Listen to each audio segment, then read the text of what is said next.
జగన్ ఈ స్థాయిలో ప్రతిపక్ష పాత్ర పోషిస్తాడని కార్యకర్తలు ఎవరు భావించరు. ఎందుకంటే 2014-19 మధ్యలో ప్రతిపక్ష పాత్ర కంటే కూడా అధికారం కోసం ప్రయత్నించే పాత్రకే ఎక్కువ పరిమితమయ్యారు. మొదటి 2 ఏళ్ళు అసెంబ్లీలో ఉన్నారు. అప్పుడప్పుడు ఓ నిరాహార దీక్ష చేయటం, 48 గంటల దీక్షలు అంతవరకే ఉండేది.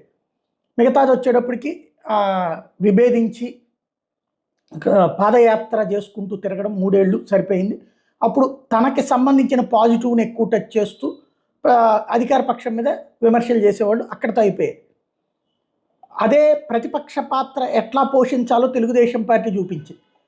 చంద్రబాబు ప్రతి అంశాన్ని తీసుకుని రోజు లోకేష్, చంద్రబాబు ప్రతి చిన్న అంశం కూడా, ఏ ఊళ్ళో ఎక్కడన్నా రేపు జరిగినా, ఏ ఊళ్ళో ఎక్కడన్నా మర్డర్ జరిగినా, ఇదంతా నీ పాలన, నీ చేతకాంతనమే, నీ ఇదే అన్నటువంటి కోణంలో రోజు ప్రొజెక్ట్ చేసేవాడు. స్థానిక సంఘటనలు ఇప్పుడు ఈ 45 రోజుల్లో